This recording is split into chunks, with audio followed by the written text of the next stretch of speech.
Soc Maria Urquizu Padilla, metge internista responsable de la unitat de lípids i risc vascular de l'Hospital Universitari de la Vall d'Hebron i us parlaré de la lipoproteïna A.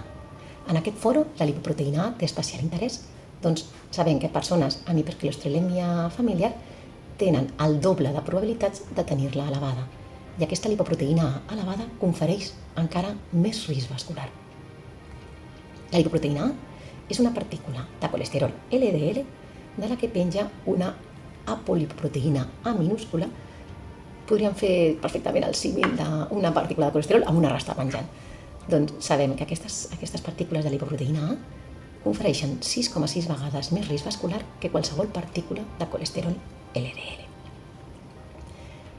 El risc d'infart, sobretot també d'estenosi aòrtica, augmenta de forma lineal a partir de valors de 50 mil·lígrams decilitre o 125 nanomols litre i arriba a ser l'equiparable a tenir hipercolesterolèmia familiar heterocigota diagnosticada genèticament amb valors de 180 mil·lígrams decilitre o 338 nanomols litre.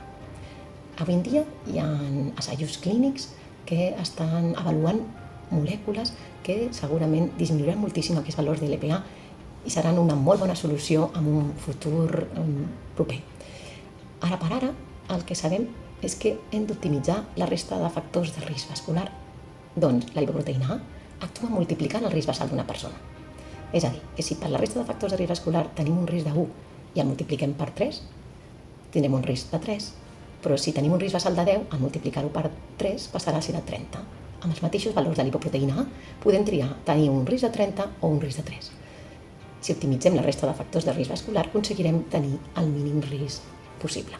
I aquests factors serien menjar saludable, tenir un pes adequat per la talla, dormir les hores de son adequades, és a dir, entre 7 i 9 hores, fer exercici, evitar el tabac i tenir valors tant de colesterol com de glucosa com de tensió en els objectius determinats.